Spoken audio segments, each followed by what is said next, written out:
Hey, welcome. Today, we're diving into something that's, well, it's a deeply human and often pretty painful puzzle. Why do we sometimes find ourselves going back to the very people, the very relationships that have hurt us? It can feel completely illogical, right? But stick with me, because we're going to unpack it all together. So let's just put the big question right out there. Why do we go back? And look, this isn't some rare thing. It's a pattern that shows up everywhere, in all kinds of cultures and lives. And that tells us something really important. There's a powerful current pulling us under the surface.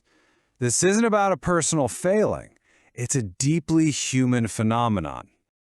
Okay, so let's get into it. The whole issue is really a paradox, a total contradiction.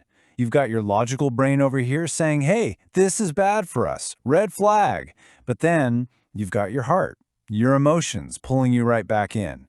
And it's that internal tug of war that makes it so confusing to deal with and even harder to walk away from. In the answer, it's not as simple as just having weak willpower or being overly emotional. Not at all. As you're about to see, this pattern is tangled up in a really complex web of our brain chemistry, the blueprints for relationships we got as kids, and even some predictable little glitches in the way we think. We're talking about deep-seated systems here. So let's get specific. What are these unseen forces? Well, researchers have zeroed in on 5 major hidden reasons that really explain this powerful dynamic. We're going to walk through every single one of them so you can see exactly how they create such a strong magnetic pull. All right, the first one, and honestly it's probably the most powerful, is something called traumatic attachment, or you might have heard it called trauma bonding. Now, this is not a healthy bond built on trust and calm. It's the complete opposite.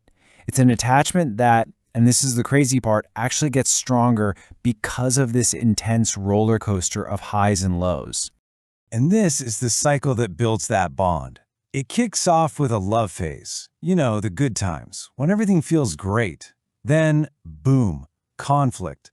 The ground falls out from under you, creating all this stress and anxiety. But then comes the most important part of the trap. The reconciliation, that making up part. It's this unpredictable up and down pattern that forges this incredibly strong, almost addictive connection. And this is where our own brains start working against us. See, that moment of making up, it's not just an emotional relief. It literally floods your brain with this powerful hormonal cocktail. You get dopamine for pleasure, oxytocin for bonding. It feels like an incredible reward, a massive high. And your brain starts to crave it. Essentially, your brain's reward system gets hijacked, and you can become addicted to the cycle itself. Okay, reason number 2, the incredible power of hope, or what we can call the illusion of change. Hope is an amazing thing, but in these situations, it can be the very thing that keeps us stuck.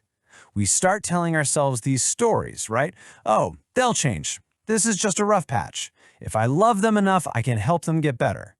That hope can feel so real, way more real than the actual, consistent pattern of getting hurt. The third reason. This one's a big one. It's that deep primal fear of being alone. For so many of us, the idea of facing the world completely on our own is just terrifying. And that sets up this brutal choice.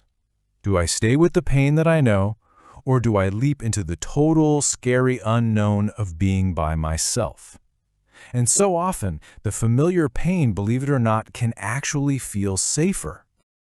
Now, does this sound familiar at all? I've put so much into this. This brings us to reason number 4, and it's a logic trap that so many of us fall into, in all parts of our lives, not just relationships. We look at everything we've poured in, all the time, the tears, the energy, and we think, if I leave now, all of that was for nothing. This kind of thinking has a name. It's a classic cognitive bias called the sunk cost fallacy. It's kind of like forcing yourself to watch a terrible movie all the way to the end just because you paid for the ticket. The money's gone either way, right? But instead of cutting your losses, you waste even more of your time.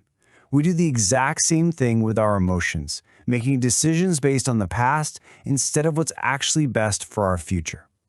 And finally, for our fifth reason, we have to look inward. It's about low self-esteem.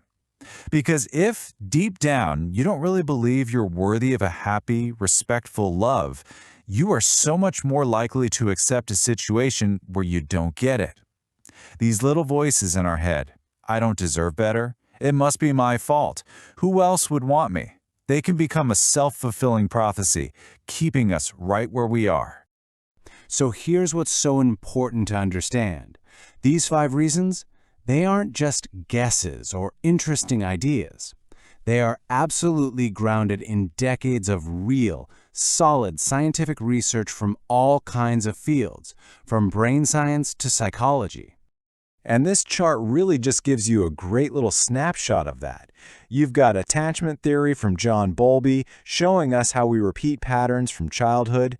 You have neurobiologist Helen Fisher proving that romantic love can light up the same parts of the brain as an addiction. You've got Daniel Kahneman, who discovered those thinking traps like the sunk cost fallacy. And Brené Brown's incredible work on how a deep fear of rejection keeps us clinging on. They're all coming at it from different angles, but they're all pointing to the very same conclusions. You know, just understanding why this happens, that in itself is so incredibly empowering. Because once you can see the machine and how the gears are working, you can finally start to figure out how to consciously take it apart. So the big question is, how do you actually break the cycle?